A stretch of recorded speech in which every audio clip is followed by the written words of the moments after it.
is something that we can hang on for a couple of minutes to wait and hear from him. But just before the president comes to address us, in studios with me are two very important guests. We've had them here before to give us their expert analysis. They're experts in this particular field, and we just need to hear from them on the issues that are affecting us as a country. And with me in studios is Dr. Amori Kaduchu, the new minister for primary education. You're very welcome, the Honorable Dr. Joyce Kaduchu. Thank you, and good evening, fellow Ugandans. I'm really so excited and happy to be here today. Okay. Thank you very much. And together with Dr. Chris Baryomunsi, Member of Parliament from Kinkizi, and also the Minister for ICT and National Guidance. Congratulations and welcome to BC. Thank you very much, Mr. Jagenda, and good evening, viewers. I'm also happy. I'm happy to have both of you here tonight. The last time you were here, both of you did not have ministries, and I didn't know how to introduce you, but to say doctors and members of parliament. I'm happy to have you back here, and both of you have been reappointed as ministers. Congratulations. Congratulations to you, the Honorable Kaduchu, and congratulations to Dr. Baryomunsi. Welcome to the Ministry of ICT and National Guidance. And I think this is your first program here as a minister. Absolutely. Thank you very much. I will be sworn in on Monday. You'll be sworn in on Monday. Yes. Yes, thank you very much. And we thank God that nothing can actually stop that. By all means, it will happen. We pray that we shall be alive until then to again see what happens as we serve our nation and our country. Welcome. Now, here is where we are. COVID is with us. I am just very sure that most of the people watching us, I could actually say all people watching us now, know the reality of COVID in this country. And that's where we are grappling. We are like people who are drowning in a river or a lake of sorts, and we just do not know anything that we can put our hands on. We just feel it can actually help us survive as though we are in a Titanic. The Honorable Kaduchu, I will start with you. Here is where we are. We're doing lots of things. We don't know what is right and what is not right. Let's hear from you just before we get into the nitty-gritties. Thank you so much. I once again want to take this opportunity, first of all, to say hello to the fellow Ugandans who are watching us right now as we wait for the official address from the head of state about COVID-19. Allow me to start with, first of all, thank God for the gift of today and the gift of life. And for those that we have lost from COVID, from those we have lost from other diseases, we ask God to rest their souls in eternal peace. And I want really also to appreciate fellow Ugandans. And this is the time that you see everybody is very vigilant. Everybody is doing what it takes to save life. First of all, I want to thank the people of Uganda for adhering to the warning, the voice that the president gave right at the beginning and the subsequent address. People are following the directive of the president, and we hope that we keep to do more. We've really seen that many people are alert, vigilant, and trying to follow the standard operating procedures. Having said that, at hand now, there are topical issues in the nation that we really need to bring on the table. One of them is the care and management of COVID cases in the hospital, including critical cases in the ICU.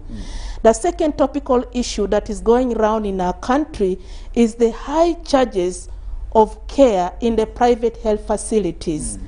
And another topical issue that we are now dealing with is self-medication. Because of the desperation, because of the anxiety, the panic, uncertainty. So people are trying to do all what it takes to save life. Now, for us to appreciate all this, first of all, I want to call upon our people of Uganda. Let's keep calm. At this point in time, we are calling for people to keep calm. We are calling for people to put off fears, to put off anxiety. It's too much. Because the more we get panic, we get really worried. Psychologically, psychosocially, we are totally and mentally, we are completely off. Even the one who can get healed will progress to severe disease. Now, the most important thing for us to understand, there are fundamental three issues that I want to talk about here, about this virus, which we need to appreciate. Number one, when somebody gets this virus through the nose, you inhale the virus through the nose, what it does, it goes to to the nasal cavity, it straight away attacked the epithelial cells, meaning that at that time, it evoked, when it goes to the nose, that means you are still asymptomatic. It binds to the epithelial cells. You don't have any symptom. It infects the ciliary cells. These are cells that clear some of the dust, whatever you inhale. And that is better to understand it, because if you don't understand the function of the ciliary cells, which is very protective in defense mechanism, then in the process of some of the things that we do, self-medication, including inhalation, you are destroying some of those cells. The defense mechanism again. Exactly. So this is what the virus attack. But at that point, you are not infectious, you are not asymptomatic, the virus just remains there. That is the point when you do a nasal swab, turns to be positive. However, when you have a strong immunity, this is the point that it can really, you can get better. You won't progress to severe.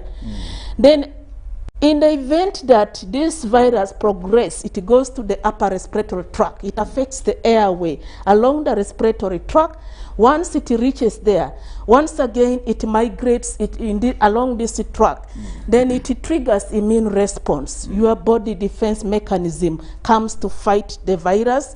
This is where they have the clinical symptoms. Because of the immune response, you get the clinical signs of cough, fever, flu. And this is the time that you have mild to moderate. This is where we need home care. And this is the stage we're encouraging many people to go for the test. Thank God we have the rapid antigen test. And this is the time when you have also a strong immunity. You won't progress to the severe form of the disease. When you do not fight this infection at this stage, at the upper airway, then the virus gets its way down to the lungs. Then that is where it goes direct to the small cells, that is the air sac, the alveoli, where the gaseous exchange takes place. So once it is there, it affects those cells. It does two things. It causes inflammatory reaction, meaning that because of damage to the cells, then there's going to be edema, there's going to be fluid and all that damage to the lungs. Two, it causes microvascular injury. The small vessels within the lung, they get disorganized. Yes. They get injured. That is where the phenomenon of thromboembolism, or the vessels that breaks and goes to.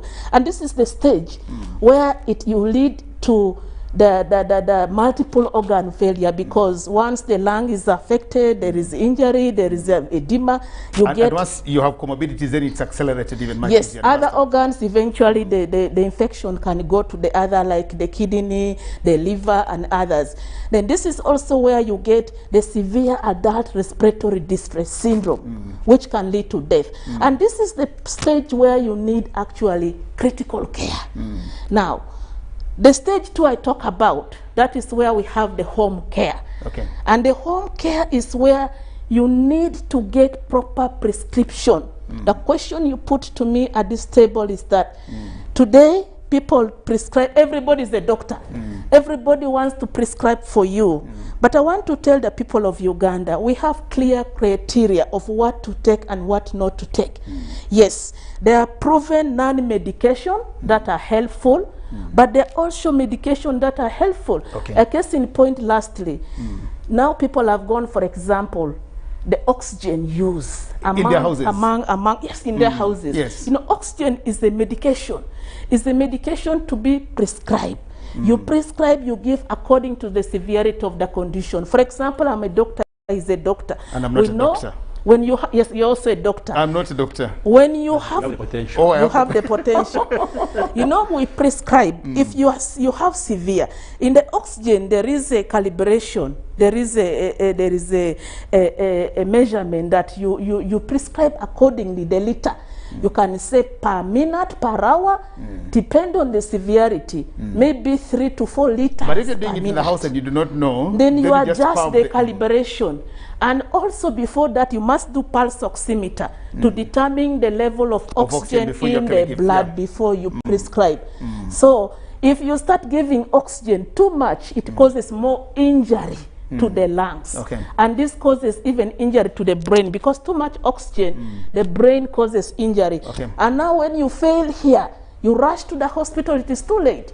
When you give too much concoction, the concoction, Okay. yes, so that is basically a little bit of it. Okay, Dr. Mario Munsi, I'll come to you on one thing that I know you know very well, and this is about vaccination. We have been told that majority of the people now who are getting a lot of issues are those who have vaccinated, they've received the jab, and they are positive. Did we look into this before? Because I don't know whether it's just an allegation or it's proven scientifically that majority of the cases that we have are again as a result of those who got the jabs after contracting the virus itself.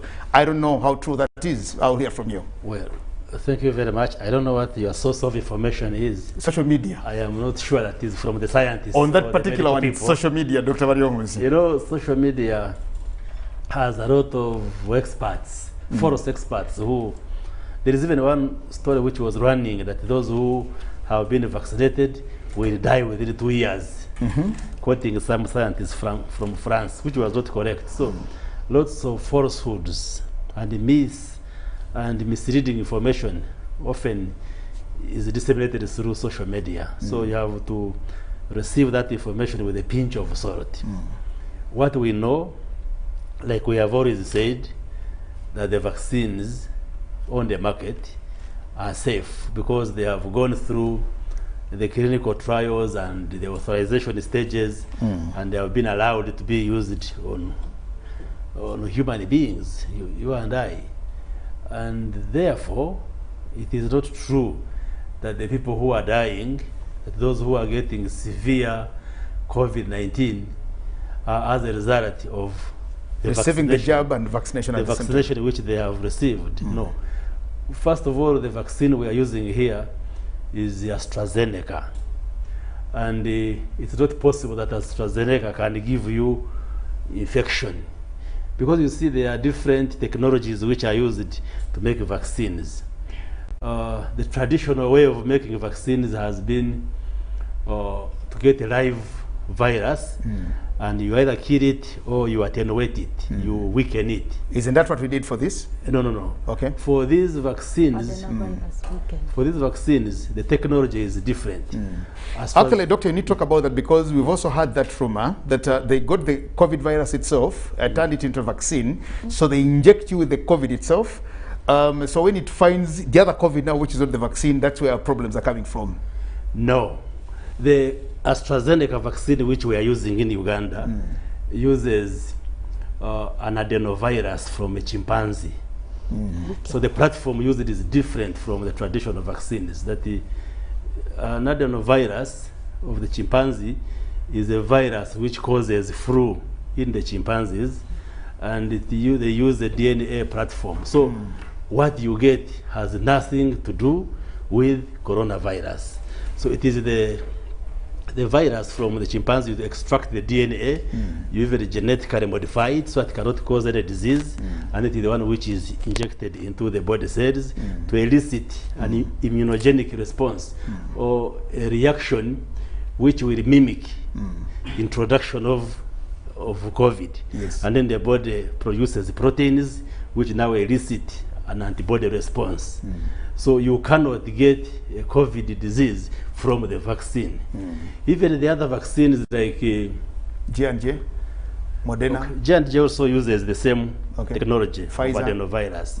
Pfizer and Moderna, they use what they call messenger RNA, which is just an extract of a messenger introduced into the cell, not the virus. It is, I think, the Chinese who have tried a vaccine which is similar to what traditionally is used, where they just get the RNA of the virus and just change it and use like a killed or dead virus.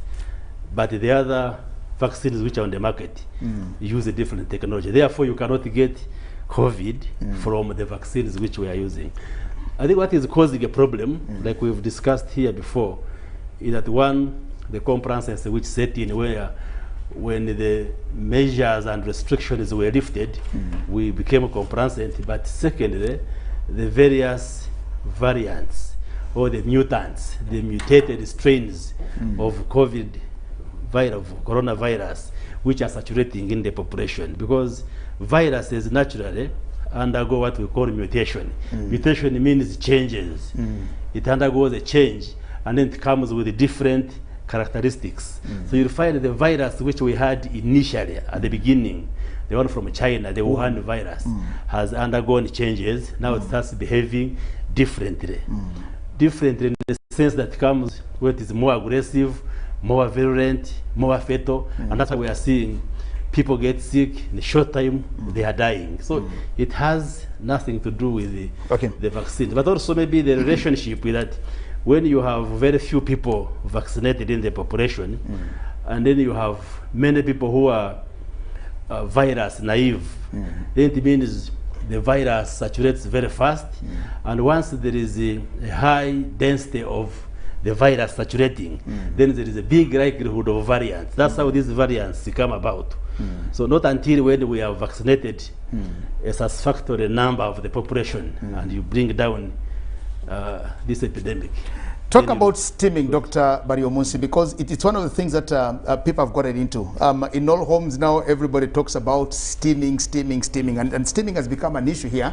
And we first of all do not know what we need to use for steaming, but we also want to know the side effects of this, because it's one thing that people are doing and they're not conscious about it. Now, those who are sick and those who are not sick, people just imagine the trauma, the anxiety, the fear, everything. So people get into that, and there are those who are doing it so often. We just want to know whether it also has some side effects and what we need to do about that. Yes. You see, people are becoming desperate.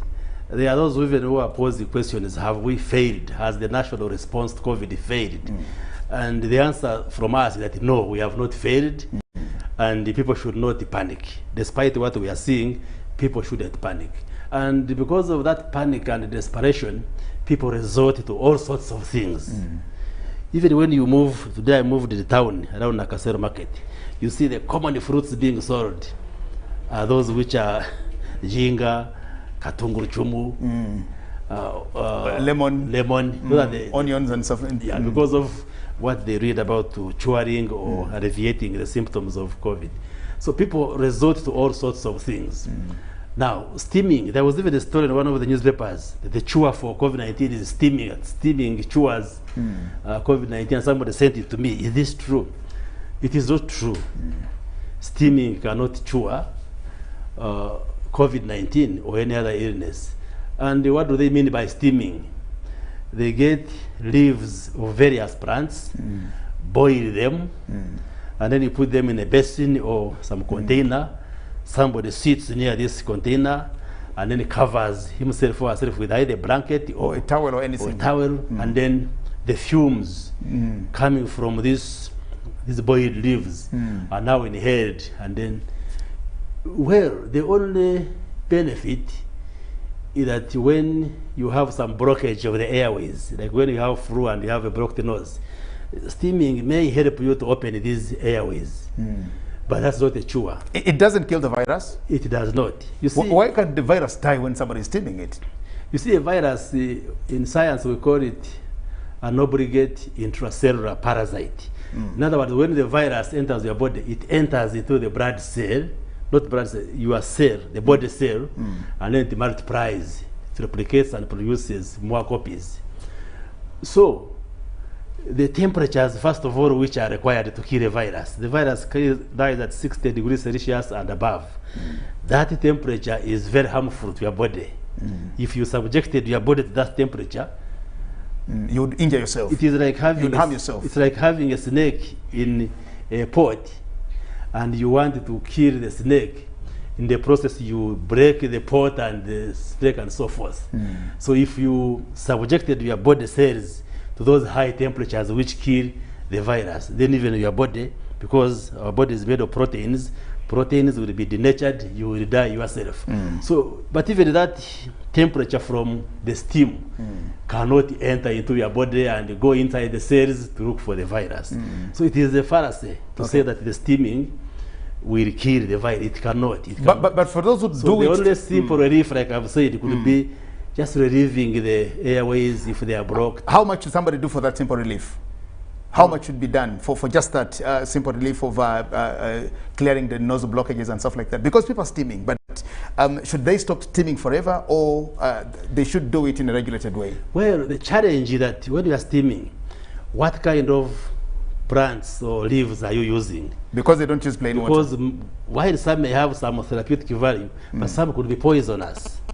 What temperatures are you using, for instance? And some people may have other illnesses where we wouldn't advise steaming. For instance, if you have asthma or any other respiratory diseases, you may get complications if you subject yourself to steaming. So really the advice we give is that if somebody has symptoms or signs relating to COVID or any other illness, it would be better to go and seek proper medical advice. Okay. Otherwise, you might be an asthmatic or you have any other chest problem. Okay. You try to do that steaming, you're not regulating the temperatures and the vapor and so forth, and you may get further complications. One more here. Steaming does not kill the virus. Yes. Just before the Honorable Kaduchu comes in, we also have other illnesses, the NCDs, for example, and people are fearing to go to hospitals. So if they go to hospitals or clinics, wherever they go, they want to ask for something to cure COVID. And people are not testing for malaria, people are not testing for all these other things. Isn't it also a problem to us that somebody can neglect treating malaria in the pretext of guise of thinking that they are positive even before they test? Absolutely. It is a problem at an individual level, but even system level, even us, the medical system. Yes, COVID is a challenge, it's an emergency, we must focus on it, but we shouldn't forget that there are other existing illnesses which could take our people. Like mothers are coming for deliveries. We should know mothers sometimes die because of pregnancy and childbirth-related complications. HIV and AIDS, malaria, all these illnesses are there. So we should not be blind to the existence of the other illnesses while we handle the issue of COVID-19, but the system must be mindful of the other diseases, but even at an individual level.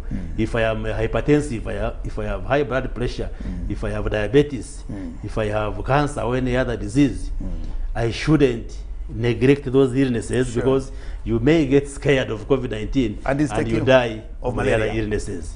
If you've been advised to have regular checkups for your blood pressure, for diabetes, you should continue to follow those measures. Okay. Yes. Thank you, Dr. Mario Munsi. Coming back to Dr. Kaduchu, before we did the lockdown last year, it just seems to me that His Excellency the President is now arriving to take us there. The pictures that I can actually see on the screen here is the big man is coming to address us. But I wanted to get it from you, the Honorable Kaduchu. We will come to that after the President has spoken to us. We decided to get ready to prepare. We went into a lockdown because we want to prepare for the worst. And the question here is, what did we do and how did we prepare? What did we prepare for if we are here today and we are grappling and asking for oxygen, which is not readily available everywhere? Then the question would be, how much did we prepare to get to this level here? But His Excellency is now here to speak and to address the nation. Ladies and gentlemen, let's now get to a State House and we allow the President to speak to us for this day, for this particular. Let's hear from His Excellency the President. Welcome to State House.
Dear countrymen and countrywomen, since my last two updates, the country has seen a more aggressive and sustained growth of the COVID-19 pandemic as opposed to the earlier month of April and May 2021. Over the past 3 weeks, the daily number of people testing positive for corona has increased from less than 100 to now over 1,700.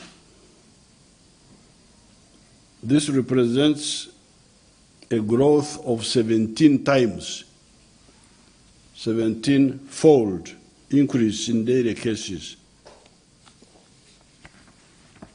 As a result, our epidemic curve is now on steep rise, with increased reports of death nationwide.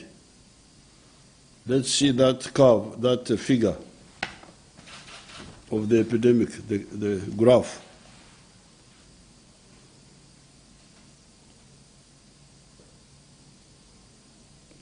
The graph, you can see now on the left, that was the beginning, which grew very slowly,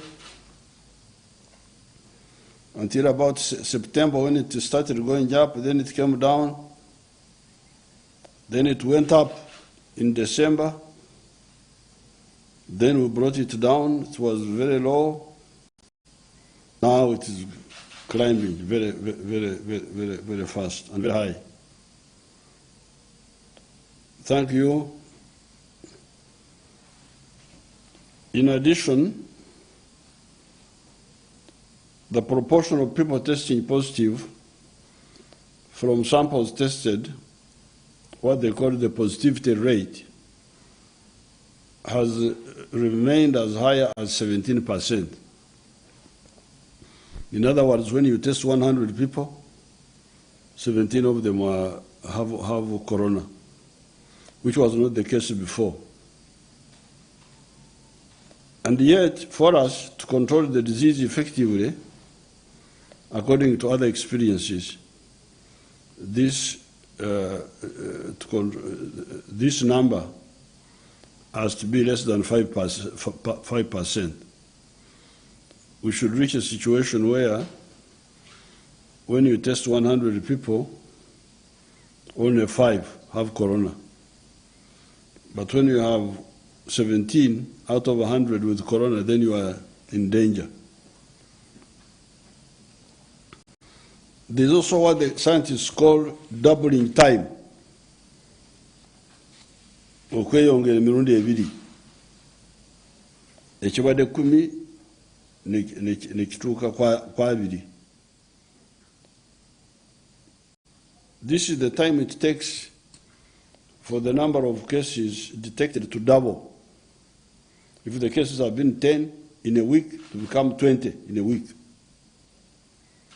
The shorter this time is, the more intense the virus is spreading in the community. These are measurements by these scientists that if it takes a shorter time for the sick people to go from 10 per week to 20 per week, then that means that you are in a bad situation. This time used to be 68 days in the past when we were fighting this disease. It will take 68 days for 10 to become 20. But now it is taking 31 days in just 1 week.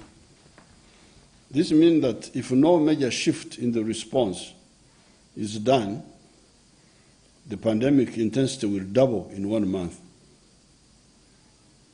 We are experiencing very high hospitalization rates and death for COVID-19 patients among all age categories. The hospitals are full. They are full. Cases have now expanded to cover most of the country. When I addressed you 3 weeks ago, only 61 districts had significant spread of the virus. As of 16th of June, 180 districts, as shown in this map, have corona. The bad districts are which one? The ones with the red, with the pink.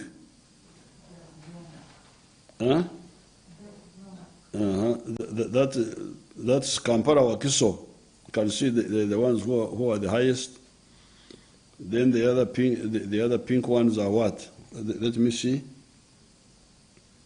These colors are not clear here. The pink ones are the ones which are, the green ones are the ones which are still all right. That's correct? The green ones, now you can see the green ones are shrinking, they're disappearing. The green ones are very few now. Most of the districts have the virus, but Wakiso, Kampala are the highest. They are the highest. Kampala, Wakiso are the highest.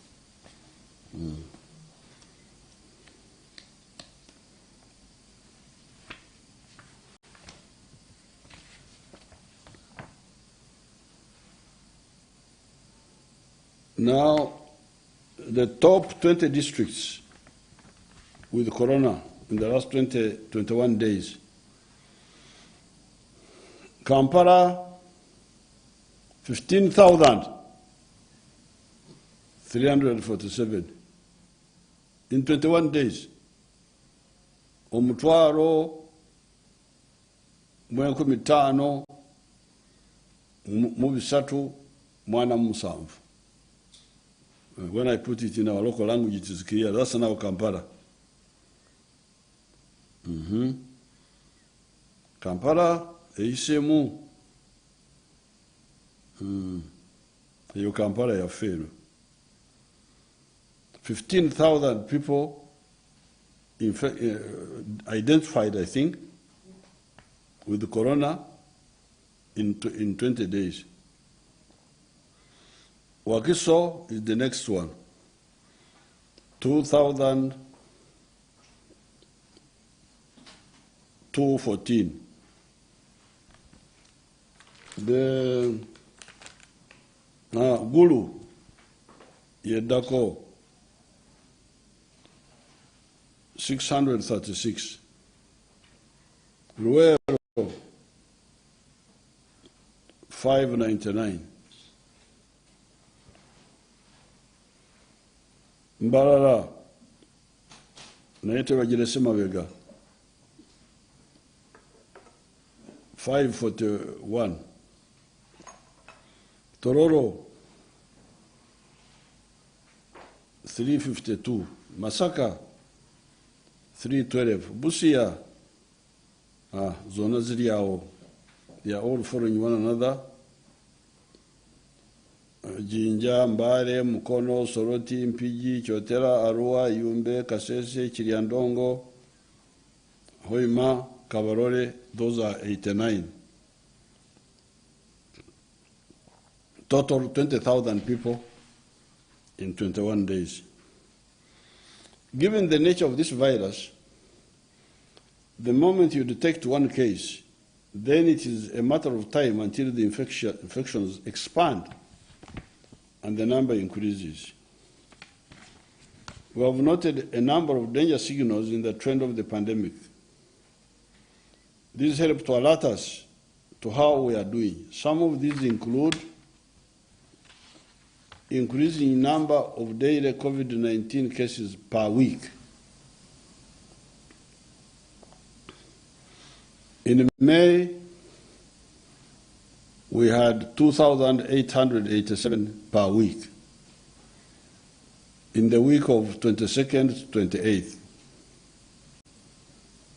In June, same 1 week, we had 6,308. Katumulaba, in the week, to go from 2,000 to 6,000. Now, in June, we've gone to 9,000 per week. The positivity rate, percentage of people who have virus in 100 people. In May, we had 10%. In June, 16%. June, end of May, beginning of June. From 5th of June to 11th of June, 17%.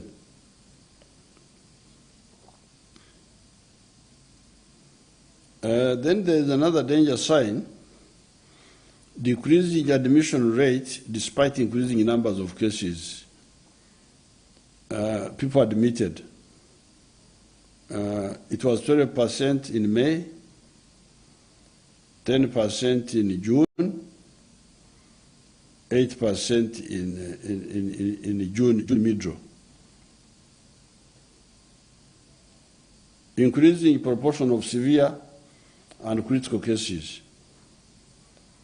In May, it was 49 people. In percentage, out of the people with corona, how many were with severe symptoms? It was 49% in May. It went 47 in June beginning. It is now 57%. So out of the 100 people with corona, now 57% of them have severe or critical. It's no longer the other one that they are sick but mild.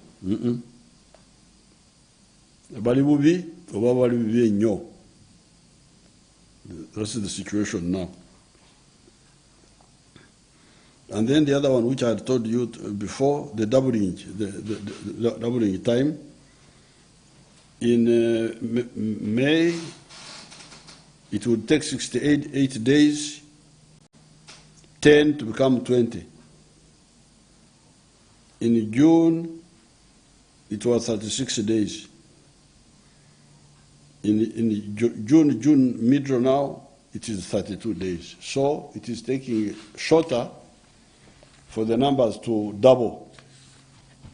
Okubiyamu bbiri. Abalwadde okubiyamu emirundi ebiri kati kitwala ennaku 32. Emabegako kyali kitwala ennaku 68.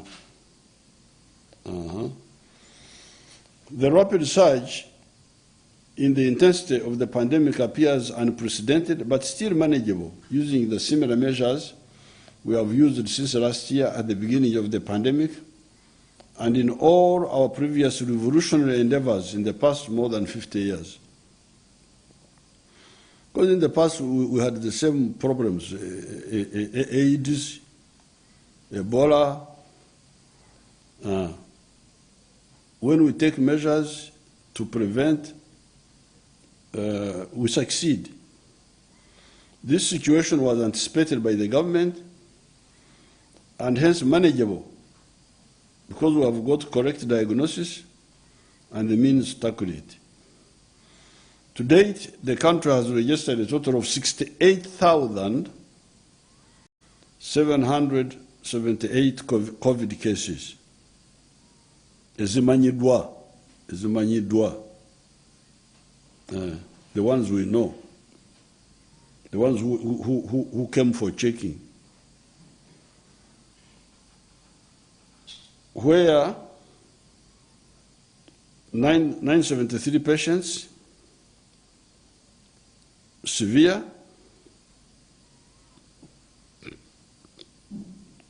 and 79 were critical. Out of this 68,700 something, 973 of them were either severe, 894, or critical, 79. These are currently on active admission at both private and public treatment facilities across the country. And 42 deaths were reported today. Today we lost 42 people.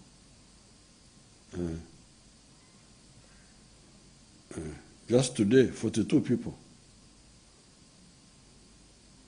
This brings the reported total death to 542. These are reported and confirmed deaths by PCR testing, but there may be more deaths diagnosed by other means. However, we are cognizant that both the number of COVID-19 cases and deaths may be higher than this, and the Minister of Health will accordingly explain and update the nation on this later, some other time. However, apart from individuals falling sick or dying in the community or health centers without being tested, scientists have also brought to my notice a situation where COVID-19 patients may falsely test negative. For example, the individuals may have taken the test and the virus is no longer in the nose or the throat, but the virus is in other parts of the body, or it has already started the body panic crisis, which in some cases may lead to death. Because this virus kills by provoking your body to kill yourself. Or sometimes also killing yourself directly. It does so by causing an excessive allergic reaction where the body, especially the lungs, produce a lot of fluids in response to the invasion by the virus. I had them calling it cytokine storm, the lungs drown themselves with their own fluids. Their own fluids produced in panic. Like a munyera, the munyera, when you have a cold, the munyera is yours. It's not the virus. The mucus is yours. The mucus is yours. It's not the virus. It is, but the virus provokes you to produce those mucus in an attempt to fight the virus, but in the process, the reaction can also cause problems to the host. Some of these deaths may not be immediately classified as COVID-19 until further investigation is done.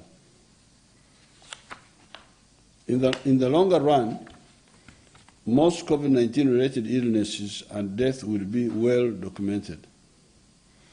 But as noted above, despite the rapid escalation of the outbreak, the hospitalization rates have remained low and dropping from 12 to 8% over the past weeks, as in the table above. This signals intense that the health system is beginning to get strained. We must do everything to protect the integrity of the health system. Since my address 3 weeks ago, the severely and critically ill COVID patients have more than doubled, straining the available oxygen supply. An average non-COVID critical patient consumes 1 to 2 oxygen cylinders per day. However, a severely ill COVID-19 patient needs 4 to 6 cylinders per day of oxygen. The current national daily oxygen consumption stands at 3,000 cylinders per day, where each cylinder is 6,800 liters. With the estimated COVID-19 patient increase in the coming weeks, The daily oxygen consumption will rise to 25,000 cylinders per day in one month unless we change the course. This is nearly a nine-fold increase in the overall national oxygen requirement. The current overall national oxygen production, oxygen plants linked to our referral and national regional hospitals, including the private sector, is 3,000 cylinders against the daily consumption that stands at 3,000 cylinders. So according to this, actually the still in balance. This is what I'm seeing here. The current oxygen challenge we are facing is the availability of empty cylinders for distribution, or the oxygen is being produced, but the cylinders to distribute it are not enough. Of course, if cases keep expanding, it can also outstrip the production capacity. Anyway, it makes no difference whether the oxygen is there, but the cylinders are not there, or the cylinders are there, but the oxygen is not there. It's all the same. The patient doesn't get the oxygen. So we shall solve both. As I indicated in my last update, the current hospital beds to manage COVID-19 patients stands at 3,793 as summarized below. Mulago, standard bed 600, high dependence 300, intensive care 27. Mulago Women's Hospital, high dependence 60. All the regional referral hospitals together, standard beds 900, high dependency 115, intensive care unit 150. Non-body treatment unit 1,300 standard beds. Bombo Military Hospital 120 standard beds. The 7 Ministry of Health accredited private facilities, 180 standard beds and 31 intensive care units. Bombo Military Hospital has got 10 intensive care units. So total intensive care unit beds 218 in the country. High dependence beds 475. Standard beds 3,100. But when the crisis was starting, I told these people to prepare for 42,000 beds. I told them they're here, all of them. Prepare for 42,000. How did I come up with the figure of 42,000?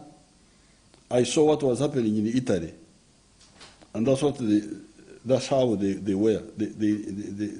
They were needing 42,000 beds, and I thought that was the worst case scenario in the world. You use it for planning your own. So there has been slow response among these people. When I say, why didn't you do this? They say, Minister of Health, Minister of Finance, Minister of this. I get all sorts of stories.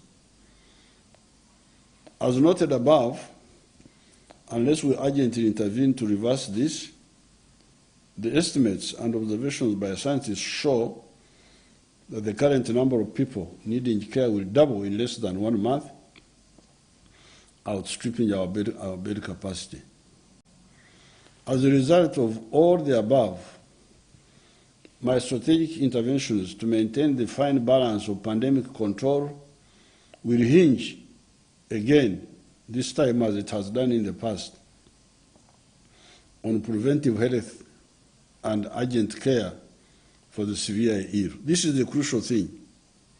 Prevent infections so that few are infected, if at all, and because they are few, you are able to look after them.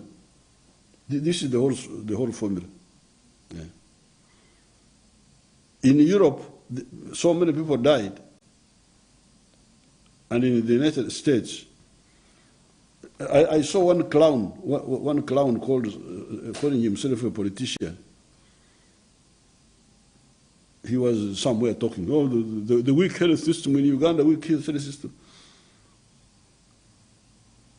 The United States, I don't think they have a weak health system. But they have lost 600,000 people dead and buried. 600,000, we don't have a single district, not many districts in Uganda now have 600,000 people, population. I think it is only Arua, which may be 600,000. I think my district of Ntungamo is approaching that. Maybe Mubende. All the other districts, Wakiso would be among those with more than 600,000. So you can imagine all the people in Arua dying. Child, man, what, in the United States. Is it because they had a poor health system? Rubbish. They had a very good health system, but they did not manage the issue of prevention.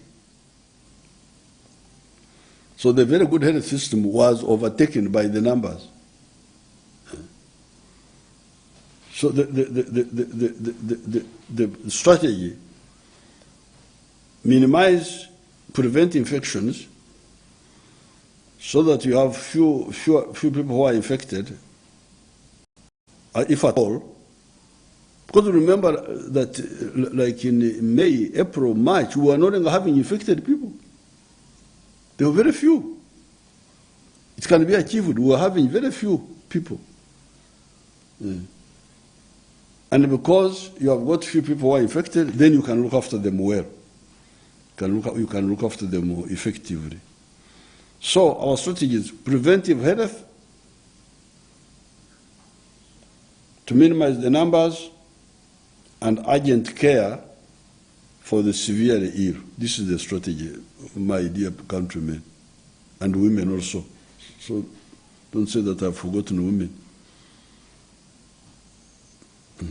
To all of you, countrymen and women, mwena, sinagwena ravide. This is the strategy. Prevent, so that the few who are infected are able to be managed effectively. This will be tackled in two ways.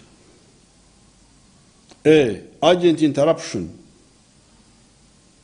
or minimization of community transmission to cushion the health system, sustain our people's economic lives, and save lives using previously used containment measures. As you can see, I'm now a puppet of Dr. Musenero and her group. I'm just reading what they wrote for me. Just a good puppet. But so I'm using their language. Their language is not easily understood by we ordinary people. What they mean here by community transmission and what they emaze kuyingira mu bantu. The sickness has already gone in the population. I think previously they were using the word imported. Imported. That is when the disease was still coming from the truck drivers. You remember that time? Was coming from the truck drivers from Kenya, was coming from Dubai, from the airport. They were calling it imported or what? So that was one category of oxiga, of infection. Then there was what they were calling contacts of the imported. Now, what they are talking about is that the disease has already gone into the population. So when you hear me using Musenero's language, understand what it means. It is community what do you call it? Community transmission means obulwadde bwamala dda okutuyingiramu fe abantu ab'omu byalo.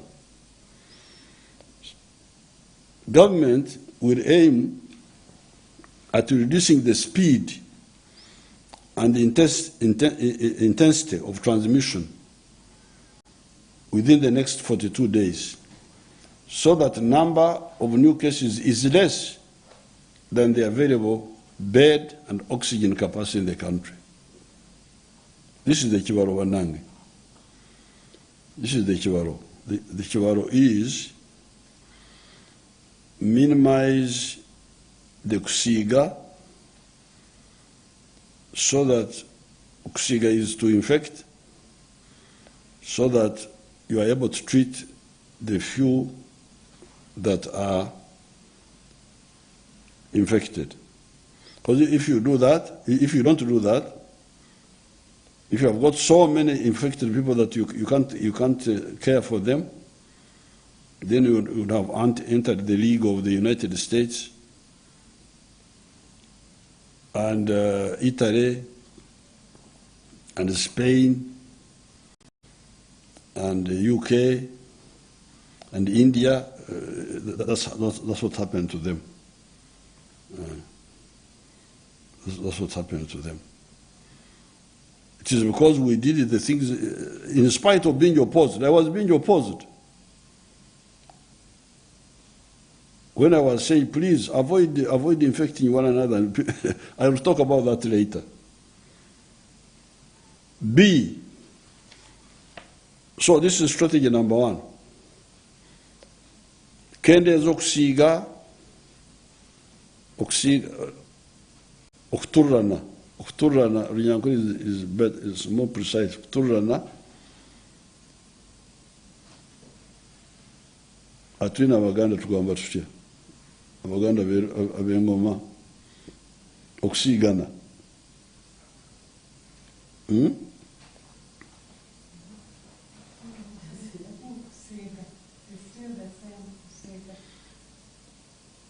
Because Runyankore okuturra, you give him or her.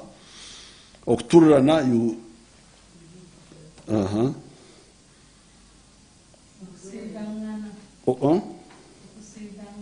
Oksigangana. Okay. Oksigangana. So that minimize the oksigangana so that the infected people are not more than the beds in the country. The treatment beds. The three types of beds: the standard bed, the high dependence, the intensive care.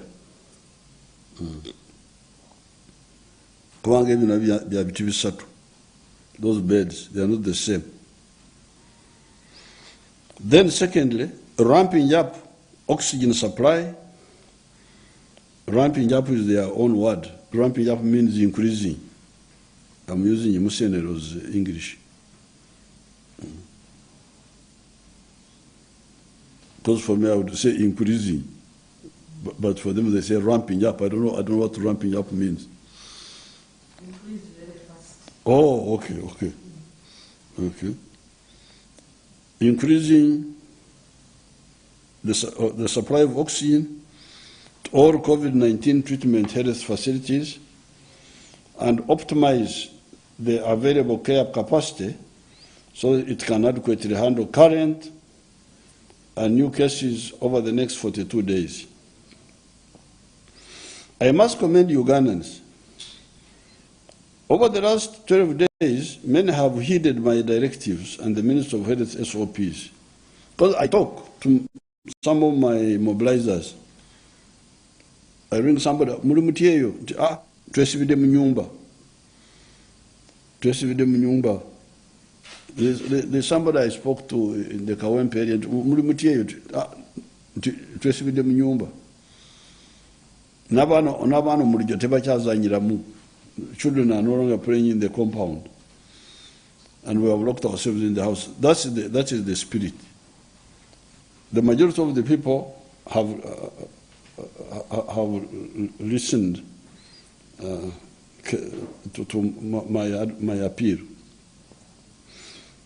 And one of my brothers told me that they are taking the sanitizer at home. Sanitizer the waragi. So that's not bad. I don't recommend the sanitizer for anybody except for sanitizing hands. But if you can't avoid it, it's better you sanitize yourself at home, in your home. My mobilizers in and around Kampala inform me they are staying in their houses more and more. And they inform me they are sanitizing more and more in their homes. I've also observed marked reduction in congestion around Kampala and more use of masks, meaning people are increasingly adhering to the SOPs. I thank you and commend you more for this patriotism. Despite this positive trend, we need to do more to preserve and protect our health system and hence our lives. You see here, we need also to protect the health workers so that they protect us. Because one of the problems in the US and Europe was that the health workers were so overworked that they started dying. Because when you are overworked, when you are very tired, you even forget to take precautions. So you get infected and you die. The health worker now dies. After I remember Mr. Boris Johnson, the Prime Minister, was saying we need to protect, I don't know what they call it in the UK, but the national health system of theirs. The disease was not only threatening the population, but also threatening the healthcare system. If all the doctors die and all the nurses die, then what do you do? They die, why? Because they are overworked. Somebody doesn't sleep, patients are so many. In the end, he will make mistakes. He will no longer take care.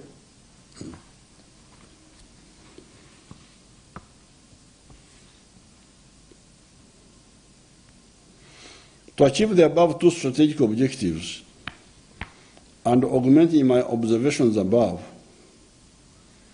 starting 2200 hours today, 2200 hours is 10 o'clock, 18th of June 2021, I'm revising and updating all the directives I issued on the 6th of June 2021. The revision is as follows.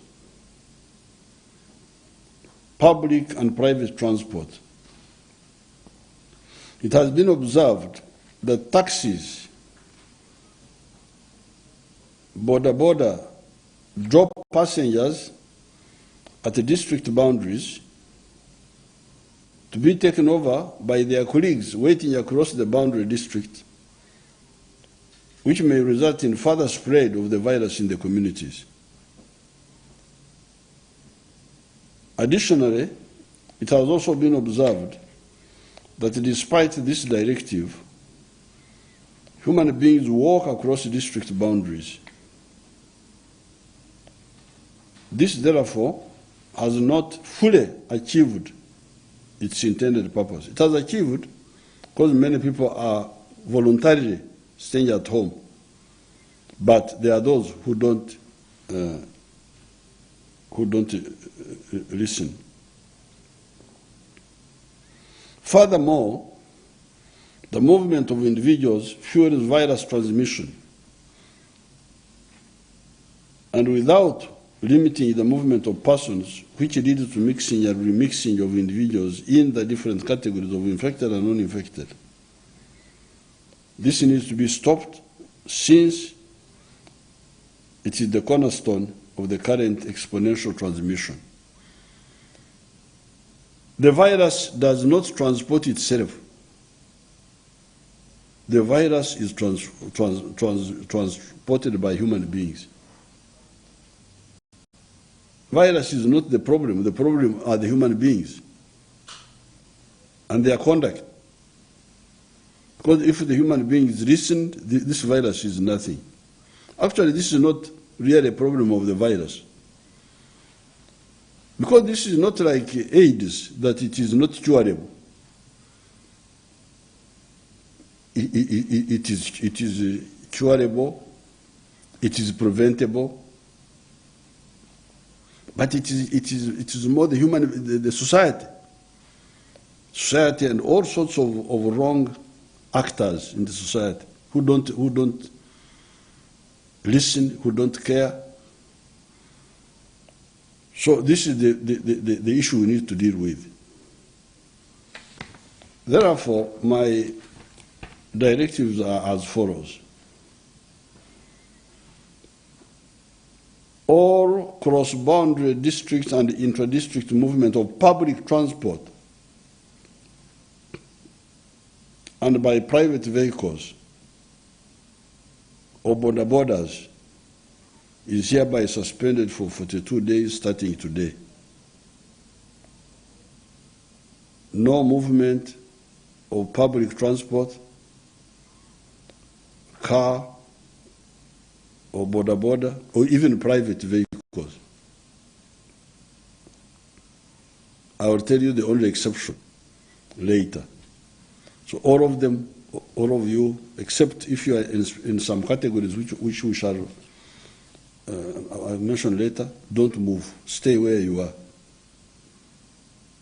for 42 days. Why 42 days? Because we know that this virus, once it doesn't spread, in 14 days, it gets out of your body. Or if not 28 days, if not 42 days. However, all cargo trucks and pickups will be allowed to travel within and across boundary districts with a maximum of 2 persons, including the driver.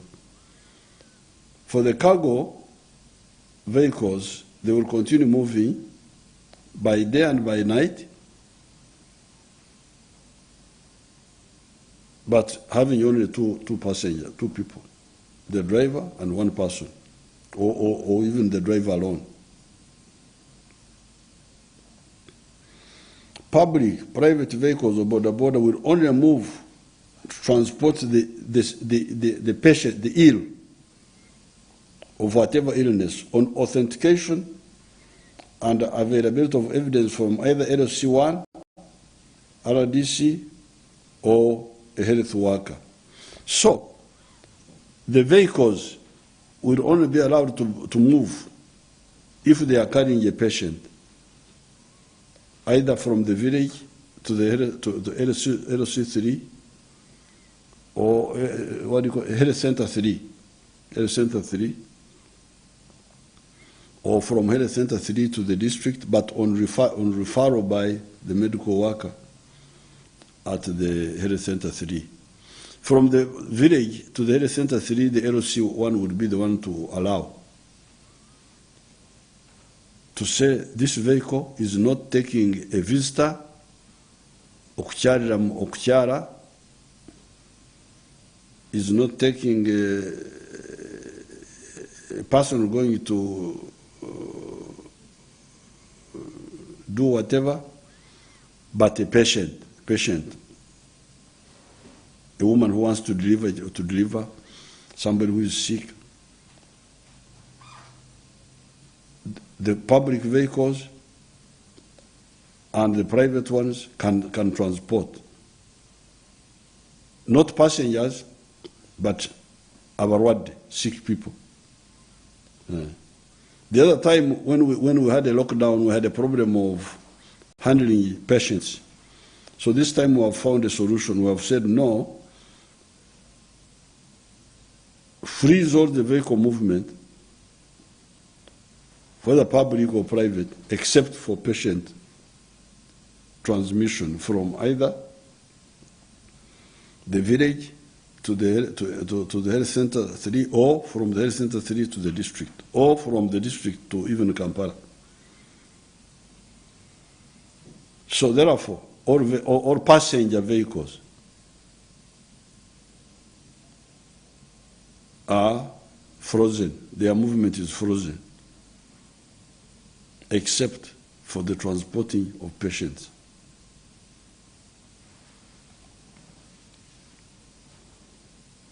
Except where they may carry patients, also the bodabodas can carry patients.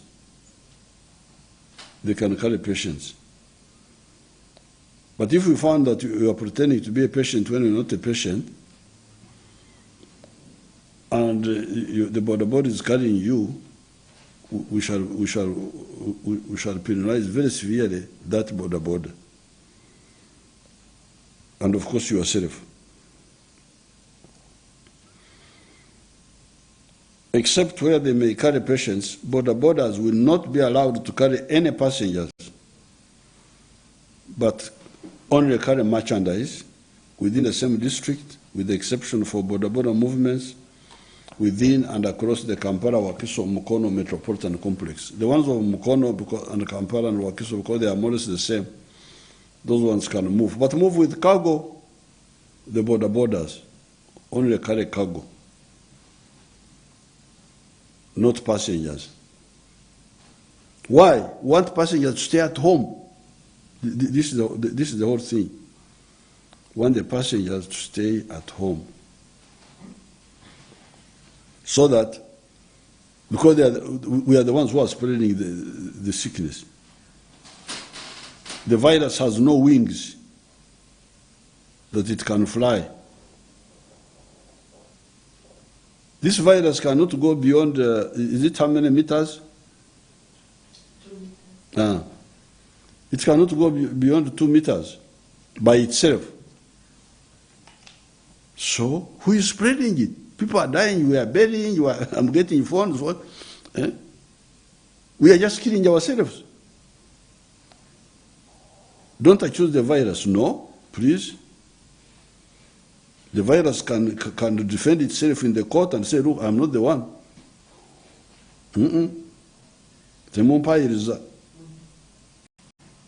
I just go 2 meters. How can I? The virus can defend itself. The virus goes only 2 meters. So who is taking the virus all over the whole country? People are dying. We are burying. No, please. It is being taken by us. We are the ones taking it.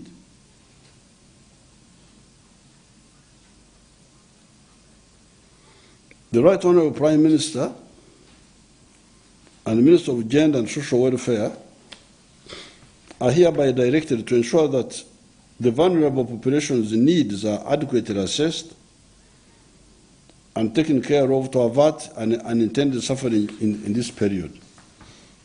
These are the groups who depend on daily earning, especially in the towns, especially in the Kampala area. The new Prime Minister and her group are directed to quickly assess what these people need, so that we may give them support for this limited period of 42 days.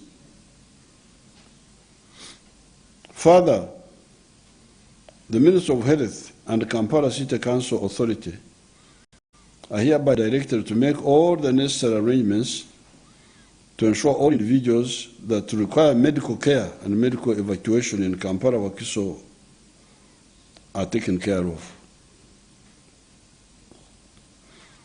Across the country, the resident district commissioners working with the chief administrative officers and their district health officers are directed to make all the necessary arrangements to ensure all individuals that require medical care and medical evacuation in their respective districts, COVID-19 or otherwise, are taken care of.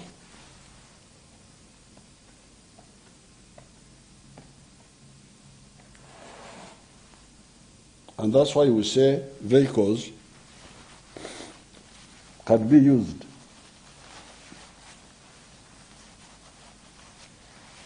for patient evacuation.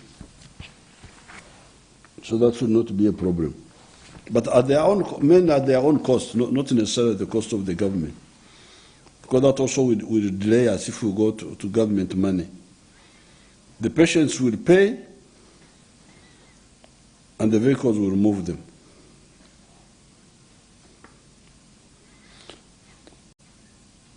We want the tourists to keep coming.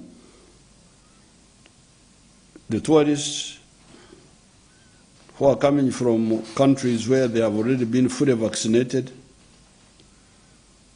can continue coming. And they can move. But they will only be moved by registered tourist vehicles, which will be the ones allowed to move. These should move directly to their destination and designated places. Emergency vehicles, police and army vehicles, and essential workers' vehicles will be allowed to move. I have defined the essential sectors, and where there is need for additional clarity, the Right Honourable Prime Minister will study, search, and communicate.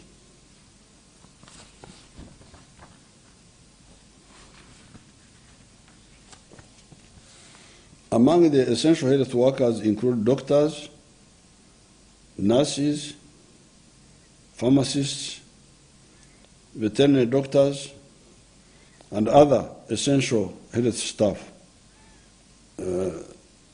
Details of other essential sectors will be worked out by the Right Honourable Prime Minister and her team, like the utilities, electricity, definitely those ones. The essential workers will be given specific identifications. Curfew, it is observed that some sections of the public are not adhering to the curfew hours. 9 o'clock to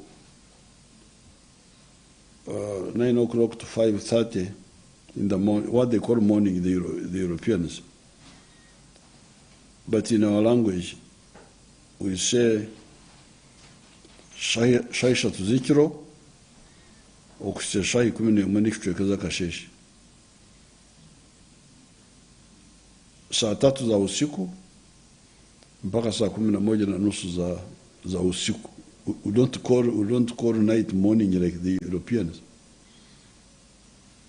You know, Europeans are wonderful people. They say night, they call it and we follow. Even me, I'm saying 5:30 in the morning. It is as if I feel as if I am in Utabika.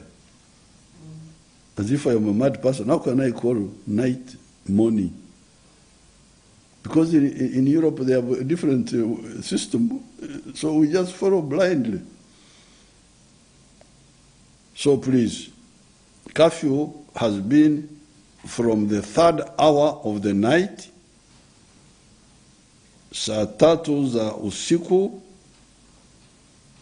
to the 11th hour and a half of the night, saa 11:30 za usiku. But because of the anglicization, I said 5:30 in the morning. Can you imagine? The member of the Wasita clan is saying that Shai Kumine is morning. No, it's madness. Morning is 7 o'clock. What they call 7 o'clock. Shai Moyaka Shesh. As such, the curfew time throughout the country, because people are not serious. When I see these people who have died, you hear people who have died. Tumboine Manzi, our chairman in Kavari, our permanent secretary Kagoreki Vumbi, Kajabo Karsoke, I'm getting from all over the place, telephones, so and so has died, so and so has died. Imagine. And yet we told you from March last year, I said, you people, and when people listened, we controlled the disease. That's why up today we are talking over only 400 people. In the US, they lost 600,000 people dead. So, hii mchezo lazima ikome. As such, the curfew time throughout the country is pulled back to 1900 hours from saa moja ya usiku mpaka saa 11:30 ya usiku. But if you want to use the English way, 1900 hours, that is the military way, 1900 hours. But the military also has got uzungu ndani yake. Because they say 1900 hours, because they start counting hours at midnight. Can you imagine? Africa wanangu. So anyway, saa moja usiku mpaka saa 11:30 usiku. But in the English way, 1900 hours up to 5:30 hours, or from 7 o'clock p.m. to 5:30 a.m. in the morning, according to the English way. Borders will only be allowed to move only up to 1700 hours, which is saa 11 ya jioni. Saa 11 ya jioni. Education institutions. Testimonies from credible sources indicate that schools had been deliberately silent about infections among the students due to fear of closure. The schools were hiding sicknesses. All schools and institutions of learning remained closed for 42 days. The Ministry of Health to reactivate village health teams under the community engagement strategy to strengthen sensitization of the communities. In the villages, please watch out, because you know one another. In the villages, these villages have like 200 homes. Everybody, you know everybody. If you get somebody sick with the flu-like symptoms, inform the health center 3. And the Minister of Health here will give guidelines of how they should react. They should work out a plan how people should go from. In the meeting yesterday, they were talking of Health Center 4. I said, that's too far. I want the whole contact to be between Health Center 3 and the village. The village should report to Health Center 3. And then the Health Center 3, these people work out a plan. How will they, can they all have pikis and come and take sample and send it to where? Because if somebody is sick, I think it is not necessary to go. They will work it out. But for me, I don't think it is good for the patient to go to the health center, because when he goes, in the process, is infecting other people. It may be better to stay. It's a bit. It needs a little bit of organization, but it may be better to stay at home and somebody from health center 3 and find you there. You go and see, look at that. These health center 3s are not too many. They are like 2,000 in the whole country. So we can mobilize 2,000 motorcycles, and they start doing that linkage. The Minister of Local Government is hereby directed to support the regional task forces and the district task forces to be reactivated and supported to reinforce the compliance of all SOPs. The Minister of Finance and Economic Planning is directed to support the regional task forces and the district task forces should be reactivated and supported to enforce compliance of the existing SOPs. International and cross-border travels. Entebbe International Airport will remain open, but we shall ensure that no virus or new variants enter Uganda. Uganda is a landlocked country. All movements or cargo movements to and out of Uganda will be allowed without any disruption. Cargo truck drivers at the land border crossings will be tested, allowed to move, and be followed up at the designated seclusion areas and holding places for cargo trucks. Cargo trucks should no longer park in the trading centers. We should go back to our plan of designated seclusion areas. That's where they should park. Not parking everywhere. That's what we had done the other time. I don't know why people abandoned it. So the cargo driver, the sample is taken, he moves on so that we don't cause a congestion. And when the results come, we shall find him where he is and say, you are sick, go this way. The Minister of Works and Transport is hereby directed to reactivate the operations of the seclusion areas for cargo trucks. The Joint Intelligence Committee to monitor compliance of particularly the private cars allowed to cross the borders to ensure total observance of the SOPs and guidelines. I think here Dr. Musenu and her group will have to sort out that issue of the passengers. I think you need to refine it. Passengers, which passengers should be allowed to come? Because we are saying no passengers except the sick in the whole country. Here inside the country we are saying no passenger except the sick. But here you seem to be saying, yeah, passengers from outside.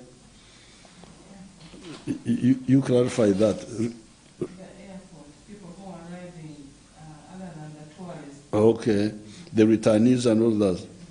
Okay, clarify that. They will clarify these people. Because remember, within the country, everybody, you stay home except the patients are the only ones moving.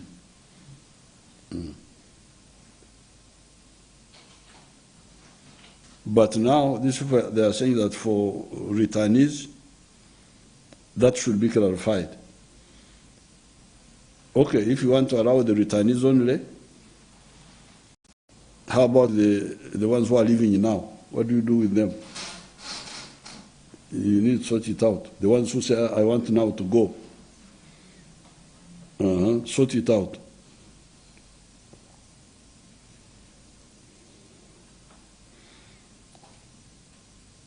Non-cargo cross-border movement, except for licensed tourist vehicles, is hereby suspended for the next 42 days. So now, here you are. Our Yogede. With the Baganda, we say, our Yogeda, you have spoken. Because sometimes you can speak, but you speak in nonsense.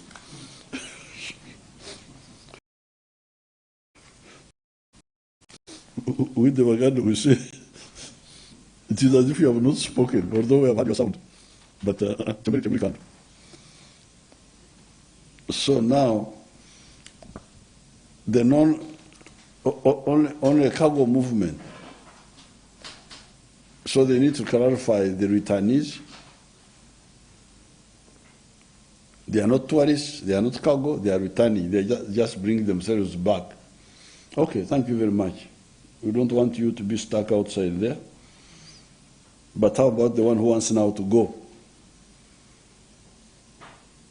You sort it, they will sort it out. Non-agricultural activities and markets. Efforts have been made to bring on board different actors, including Kampala's Capital City Authority and Ministry of Works and Transport, among others. However, the surge of crowds has not sufficiently subsided, despite the effort to enforce social distancing and the use of face masks. This might not take away the danger of spreading the COVID as envisaged. So therefore, my directives are as follows. Food market vendors should revert to the presidential directive of March 2020 to stay in their places of work. Bali abachara aba the ones who camped in the markets and were not going home. Those wazira, those freedom fighters. If the Minister of Health could give them bed nets, free bed nets, so that they are not bitten by mosquitoes, they can camp in the market and instead of for Barwanya, very well Trachikolanga, would camp in the forest. So Minister of Health, move quickly, give these market people bed nets. They can camp there and sleep. Each one. When you sleep, don't sleep. Don't be together. Because we have found that in the army that causes inspection. People sharing rooms. It's not good. Don't share rooms. Let each one even sleep outside, but alone. Don't share rooms.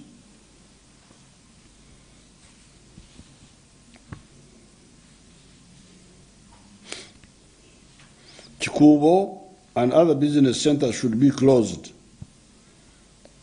and the situation reverts to the presidential directive of March 2020 as far as the Chikubo is concerned. Those Chikubo places are very dangerous, but the food markets should remain open, only that the sellers should camp there, assisted by the Minister of Health to give them overa to shield the rain and the nets for the mosquitoes. Barriers. Whereas the compliance on this has been low, the high risk factor assessed is the pressure of people seeking permission to go and attend barriers from place to place. This poses the highest danger of spreading the virus and breaches of the strategy. Therefore, barriers to be restricted to the core family as applied in the military. One of our people, first of all, my uncle died during this corona. I never went to bury him. He was buried at Raikitura, next to my father and mother, but I never went to bury him. Because I was adding nothing. I was not going to resurrect him. But I would bring a crowd. So my uncle died, buried at Raikitura in our burial place. I sent my young brother Nzeire with a few people, you go and bury. What difference does it make? Just gathering. When there is so much danger. My cousin died during this. I sent a few people, you go and bury. Now the other day, one of our people, Pius Mujuzi, former member of parliament, died. He was an army officer. Then I got people, send a representative. I said, no, I'm not going to send a representative. I will send support, but not a representative to make a speech. This is not a normal time to go and make speeches and what. And he died from corona. So I'm not going to send a representative because this is not normal time of sending representatives. No. Kajawo Karasoke died. I sent support to the children. I didn't send a representative.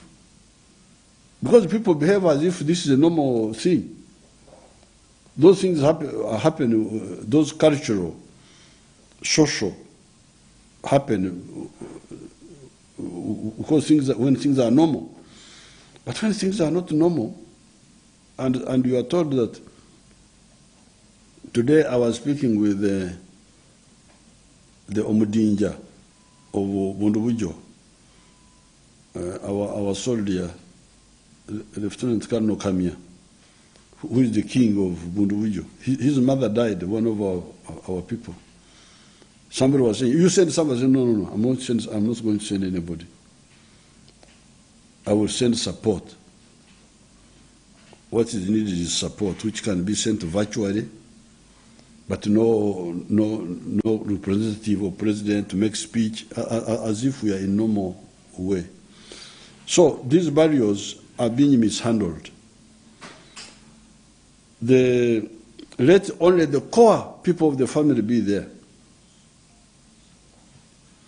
Like I handled my uncle. I told one of my young brothers in Zaire, you go with a few people, 10 people. That's enough. When the crisis is over, we can have an occasion and we'll remember him. The committee I put in place during my last address, led by Major General Soke and Dr. Musenero, should ensure the institution of a well-coordinated mechanism which enables a few family members to transport the dead body for burial. RDC and DPC should ensure that all SOPs are observed and not more than 20 people attend the burial. And avoid gatherings and visits to the deceased family after burials, which will promote spread of the virus. Bars, discos, sports betting, and cinema halls, despite all the directives, the bar owners and clients have not fully adhered. I now direct KCCA, URA, and local government authorities to close and seal off all the bars that breach this, and also cancel their licenses forever. Cancel their licenses. You violate, you will never open again in Uganda unless you go to Kenya or South Sudan. Police should accordingly arrest and charge with hefty fines. We are not going to arrest you and put you in jail to eat our free food. No, you will be the one to pay. We can raise money from you instead of us feeding you. It serves no purpose arresting the revelers while allowing the owners to reopen the following morning. All other sectors which are not specifically mentioned should consider themselves closed for the next 42 days. Institutions and organizations, although most offices have complied with the 30% physical presence at the workplace, the directive ought to be reviewed. Current information so far obtained indicates that despite this scale down, infection rates in this area are very high. I have therefore decided that we reduce further to 10% of staff in non-core ministries, departments and agencies. The Right Honourable Prime Minister, working with the Minister of Public Service and the Minister of Health, will redefine the non-core MDAs. Factories and construction sites. Whereas this directive is being adhered to, it remains tricky because in some areas workers have to cross different districts to reach their places of abode. Therefore, a well-intended plan would yield less because of circumstances.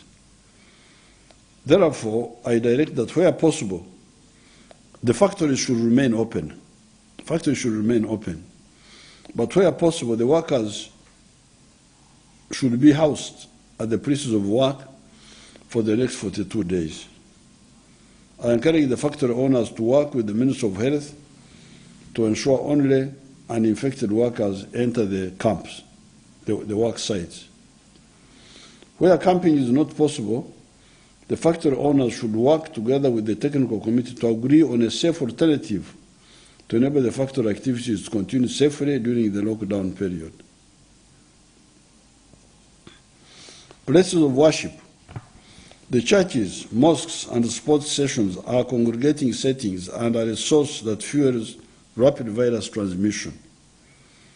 All places of worship and sports events remain suspended for 42 days. Here, I had a problem with last year when people were saying that it's really amazing. They were saying that if they don't go to church, that they will not pray. Well, the good thing is that I have a bishop in my house these days. After 150 years of Christianity, one of my children became a pastor. I had never had a pastor in my family for the last 150 years. The Christians came here in 1877, the CMS, and the Catholic Church, 1879, Maper and others. 1877 it was Mackay and the CMS. So that's all 150 years almost. I had never had a priest in my family, but I now have one, my daughter Patience. So last year I discussed with Patience. I said, please, God is in all places. That's what I studied in the catechism, 1957, when I was being confirmed. Rahanga ayu myanya yona yona. God is in all places, is omnipresent. That's what they say in the.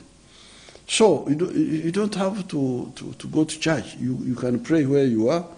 And these days there are even these TVs. I normally see Mama Janet watching those women from America. There's a woman called Margaret. There's another one called what? She's always watching them. They're always preaching in my house there. Even me, I attend once in a while when I'm not rushing around. I know what there are some Nigerians which Mama watches, some Nigerian people. One of them came here called something, what?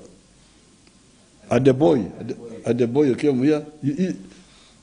I can attend Adeboye is preaching from Nigeria. So why do you have to expose people of your church to gathering? This really should be very careful. Should be very careful. God says it should not be. God should not be mocked. Don't mock God, saying that you are doing the work of God when maybe you are after some other things. It's not correct.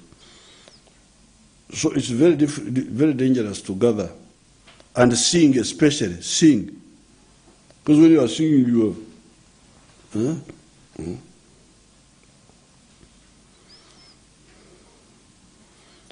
Monitoring of the compliance. The Joint Intelligence Committee, working together with the Technical Intersectoral Committee under Major General Robert Rusoke. Rusoke is there. He's not putting you in uniform. He's putting you in a suit now. You may think that he was an ambassador also, so he's quite a Polish gentleman. Major General Rusoke is there.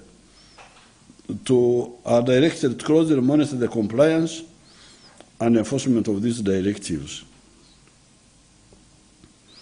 Except where specifically stated, all these measures take immediate effect and will last 42 days when I will make subsequent revision. For our lives to continue, the following sector fully should function. because these directives are not blind, they are really well calculated. These sectors, once they are open, even if we have problems here and there, we shall survive, as we have done since March last year. Sector 1, agriculture. Fortunately, agriculture is a decentralized activity. People don't gather so much, so they can continue working. Industry, especially manufacturing and tourism.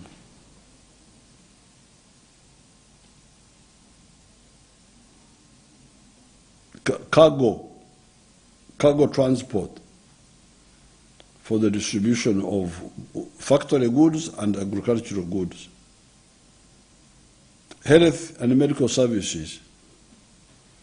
Security. Utilities, meaning water, electricity, mass media, telecom, banking institutions, garbage and waste management, retail shops. Retail shops should remain open, because retail shops are not the same as a chikubo.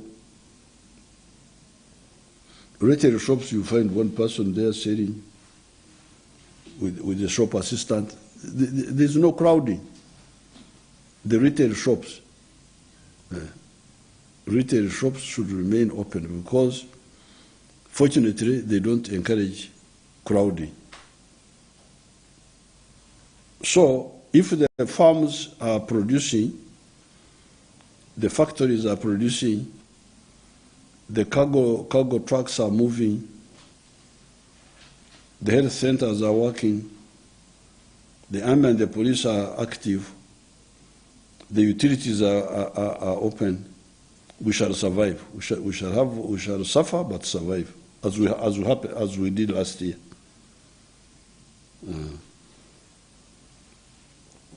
I have thus categorized these as sectors, these sectors as essential sectors. At this critical moment, I wish to call upon all the leadership structures throughout the country. Every village has community health workers known as village health teams, VHTs, who are in touch with families and keep records on the health status of the village. For example, they know how many people are in the village, how many are pregnant, how many children, etc. These VHTs should now be leveraged to increase population awareness, support for SOPs,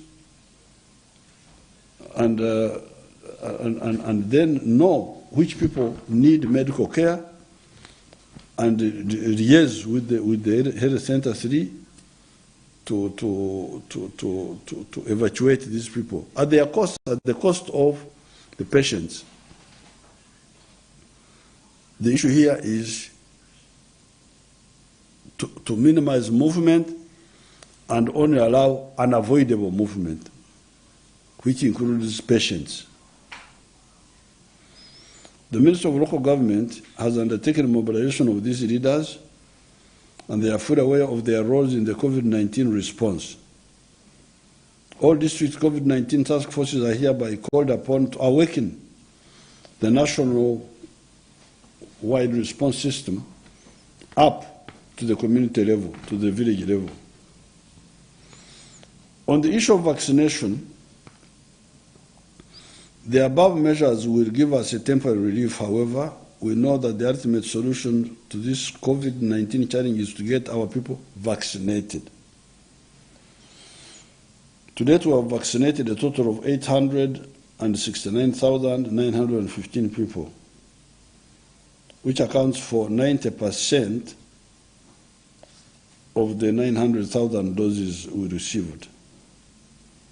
Of these, 57,000 have received both first and second dose. Yesterday, the 17th of June, we received another 175,000 doses.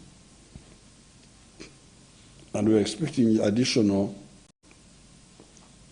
688,000 doses of AstraZeneca vaccine in early August. I have directed that these doses be prioritized to give second dose to those who have already got their first dose, so that the vaccination is complete. Government is working with the Chinese embassy to bring in another 300,000 doses of Sinovac. And discussions are continuing. I am in touch with so many actors to solve the issue of vaccines. Either the Russian, the Sputnik, or the Chinese, or Johnson & Johnson, we shall get the vaccines. But you must have seen the Prime Minister of UK, Boris Johnson, saying that he can't open now, although the majority of the British are now vaccinated, because there is a new variant that is not preventable by the vaccination that has already taken place. That's what he said. He said it was, and when I have checked with my scientists, they all confirm that even this vaccine, which people got here, the 2 doses, covers the original Wuhan, the Chinese one, and which other one? Covers most of the Chinese one, the Kampala strain, the Nigeria strain. It's only the South Africa strain which shows lower protection. So the vaccine we have got covers which ones now? It covers The Chinese, yes. the Indian. We don't yet know, but India has used it, so we are watching to see if India goes down. Mm-hmm. So the point is that because the virus keeps changing, even vaccinations, these vaccines which are there now may not fully cover the risk. So that's why really the public health, the prevention, is still the correct one. We are working on our own vaccine. Actually, our vaccine will be better than all those because it will cover all these. It will cover all these, only that we started a bit late, but we are working on it. We are working on it. They are also not yet published, but I have 2 lines of treatment with my people quietly. In one, they have treated 70 people. 58 have recovered out of 70. In March, April, we had a problem. We did not have enough patients, so we delayed a bit. But now the patients are plenty. So 70 have already been tried on, 58 have recovered. And now they are saying that by the 25th, they would have covered the 120, which is the number that is needed to do the study. Then we shall see. This is now treatment. This is not, there is prevention by the measures we are talking. Then you get vaccination. Then now the treatment. So we are talking about the therapeutics.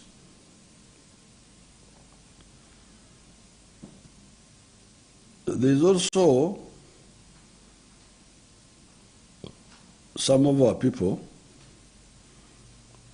highly educated people, scientists, who are from the villages, and who knew the traditional ways of doing things. And when they come to modern education, they say, but we used to do this in the village. Like I normally tell you about my village things. Now, one of them is a way of some herb, which the villagers used to treat measles and also herpes simplex. Herpes simplex are these virus that cause blisters on the mouth when you have malaria.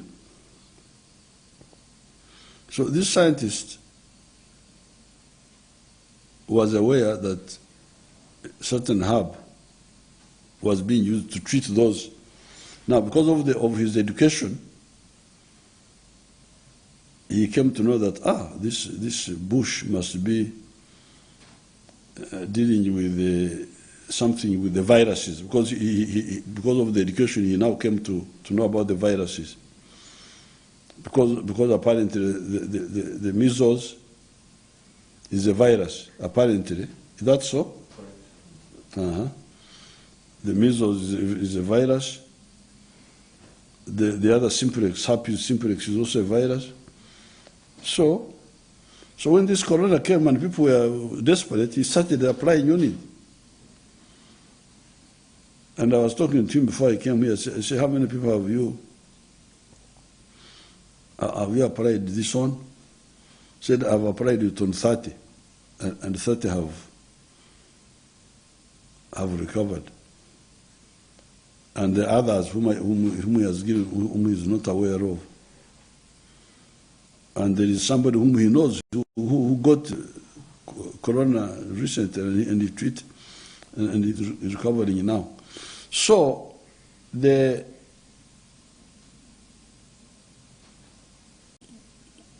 what we call Owato Bufamagoba. Owato Bufamagoba. The boat sinks when it is near the shore. Let's be careful. We think we shall get solutions to this crisis. Even our own, I can assure you, by the coming year, Uganda will not be dependent on outsiders for medical solutions. We shall get our own solutions, vaccines, therapeutics. We shall move, because you can see how dangerous it is to depend on others for life. We must depend on ourselves. But in the meantime, let's use prevention, because it has worked. Finally, to all you countrymen and women, these are urgent and temporary but extraordinary measures which we as the nation must jointly and fully embrace to protect and preserve our lives, our ways of life, the way we live, and our future. It is only through these measures that we shall, in the long run, protect our economy, preserve our democracy, and sustain the NRM revolution. I thank you, and I wish you good luck.